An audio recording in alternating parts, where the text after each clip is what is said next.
Welcome back to the Psychic Next Door. I hope all of you have had the opportunity to watch my premiere video, and I thank you for taking the time to like, share, and subscribe to my channel. I'm so very grateful. My goal will always be to provide you clarity and peace through these spirit-driven messages. Let's go ahead and dive into our first reading for our beautiful Scorpio friends, the water sign. Scorpio is ruled by Pluto, the planet that governs both destruction and transformation. All right, so let's get into it. We are going to choose, we're going to have Spirit choose an oracle deck for us, and they are leading us to two of them actually today. So we are going to move forward with these two oracle decks.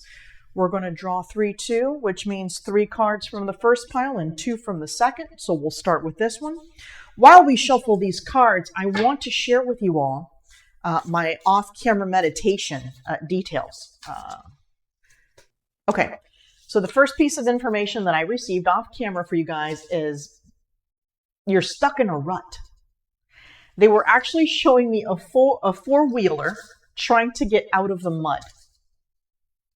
And then they said, you can't live with them and you can't live without them.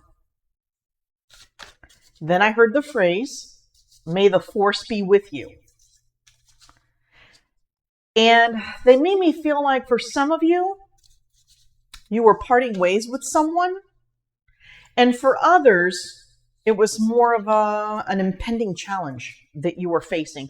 It made me feel more so an internal challenge that you're dealing with. Not so much another individual, but of course, take this how it resonates, please. Then they showed me a couple of sentences that said, it shows me that this is all on the inside, internal for you. Okay, so the struggle is internal. They also showed me an individual who was staring at a flower bed. And it was like a flower bed that had gone through a very rough winter, right? And they were just staring at this flower bed. And now they're at a point where spring has emerged and they must choose. Do I rebuild? Do I plant fresh new seeds, give it time, love and attention? Or will I just go back inside and just let it be? Then they showed me someone was working in their garden and they were accidentally pricked. And they threw their tool and shear and they're like, forget it. I'm not rebuilding this. Just frustration. They were making me feel like every time you start working on yourself, you do well for a period, sometimes just a couple days, sometimes a couple weeks. For some of you, it's a couple months. And then you just give up. It's like a light switch. They showed me like a light switch going from a super bright bulb, full of energy, full of light, and then the next day, the bulb just turned off, just completely shut down. Interestingly enough, it flashed a book that I'm currently listening to. It's called Psycho-Cybernetics. And it's actually a book that a famous YouTuber, tarot YouTuber, Chris Reck, recommended in one of the mentorship programs that he currently runs. So while I have only read one chapter so far, I've already put into practice one small exercise that, believe it or not, has helped. So they tell you to feel it rather than just say it, think positive, blah, blah, blah. And I hate to say blah, blah, blah, because I know that certain tactics and certain things help differently for different folks. Okay. So I don't want to, for lack of a better word, shit on anything that may work for you. However, for some of us that are a little tougher around the edges, if you will, it takes a little more than just positive thinking. Anyway, this book says to go back to a time where you were absolutely happy. Okay? And take a specific time. And I'll share my example.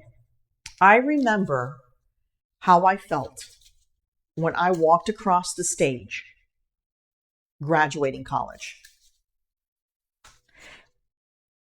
And it felt so amazing because I did it on my terms. Now, while I went to college right after high school, I didn't finish. I decided to pack up and leave and move to another city. Okay. And it wasn't until I was ready and the timing was right for me that I returned. Okay. And then I moved to another city for college. So when I finally walked across that stage, it was on my terms because I was ready and I accomplished every bit of that success myself. Okay. So I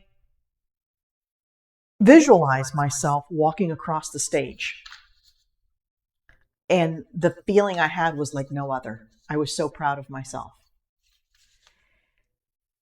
So when I start my day, I go back to how I felt that day.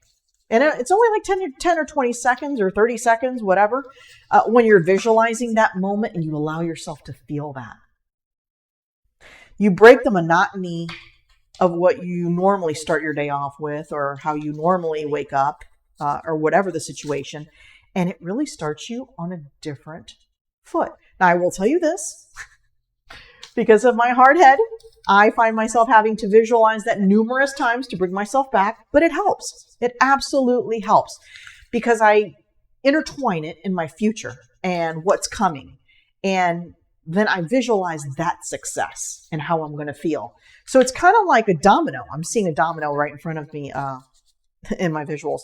It's like a domino effect. You know, one great positive moment leads to another. So for what that's done, I hope it helps you. But perhaps you might want to pick up that book and check it out. Let's go ahead and draw these cards and then we'll go over them. Okay? All right. The first card we have here, my friends, is first quarter moon in Sagittarius. Believe in your good luck. Absolutely. Believe in what's coming. Very similar to the book and visualizing your future wins and successes. You know, perhaps it's a current project you're working on and you're just kind of feeling the trials and tribulations that are going on with that project right now. Not so much the end result or what it can be. Perhaps sit yourself in that feeling of success and how you're going to be able to sit back and just be grateful for what you've accomplished. Okay? Our second oracle card is trust the universe. Trust the universe that they are nudging you and guiding you to where you need to be going. Okay? And then finally, think it through. New moon in Gemini. Think it through. Okay. Let's go ahead and I want to make sure you guys can see these. I'm going to draw 2 cards from this deck. I believe they told me 3-2 for the decks. And let's see what comes up here. They keep showing me the flower bed. And this is a direct reflection of how you're feeling inside. I can feel it. You're really wanting to go and plant seeds and get some fresh dirt and just dig it up and just start anew, but something is just holding you back. Something is just, you're not feeling it. You're not feeling it. All right, let's see what we have here. Let's draw 2 more cards. We have wish. Your heart's desire is ready to come true. That is a beautiful message, my Scorpio friends. And finally, oh yes, the world. Be open to new possibilities in all areas of your life. So this right here is telling me that what you're dealing with right now, this rut, okay, where you're stuck and you kind of just don't feel or see a way out, it's just a small chapter in what's a long journey ahead for you, a long positive journey. All right, let's take a look at the clarifiers. See what we're going to come up with for you guys as far as the tarot. Well, absolutely. Absolutely. I love this already. Wonderful. I don't know if you guys can see it. I'll show it to you real quick. The first card that popped out immediately is Justice. Justice. It's coming through. Better days are coming ahead. I love the visuals on this card, okay, because they so resonate with so many of the messages that come through for you guys. This is showing someone in kind of a deep, dark place, if you will, you know, and they're showing you, if you can see on the other side, if you just take the step.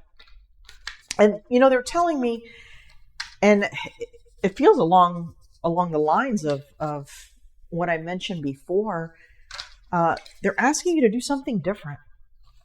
They're asking you to do something different. Your same routine, your same methods of getting yourself out of this aren't going to necessarily work, okay?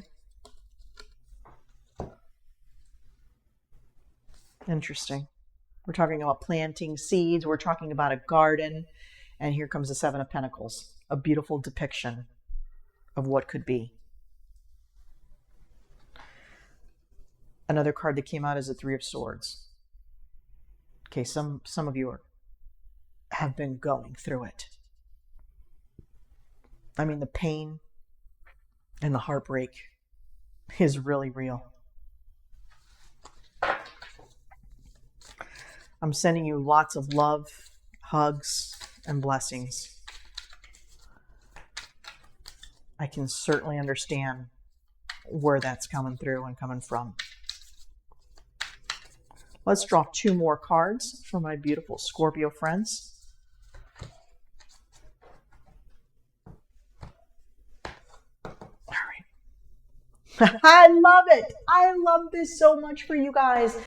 This absolutely continues to validate, my Scorpio friends, that the world, the 10 of Cups, is within your reach. Okay? Is your final destiny. Is your final outcome. I was so excited I didn't even draw the last card. Let me draw it real quick. Come on. You can't make this up. This is beautiful. This is an absolutely beautiful message. This is telling me, this is telling us that through the pain, okay, through the suffering that you have endured, make the change. Make the change. You will see a new light. Plant new seeds in a different way, and you will watch the harvest come before you. Your final outcome is this beautiful world that you are creating and will create. Okay? 10 of Cups. To me, that's the card of happily ever after. And 3 of Cups, followed by the 3 of Cups. Okay? Celebration and good times are ahead. So I know so many of you are suffering right now, and you've been through it, and you're going through it. But just know that taking that step, okay, to get out of what you're going through, and it's different for everyone, your outcome is an amazing place. 10 of Cups and 3 of Cups, and the world is yours. My beautiful Scorpio friends, I'm sending you so much love today. I'm sending you hugs. Okay? Please drop a comment if this resonates with you guys. And I wish you a beautiful month of April and good times ahead.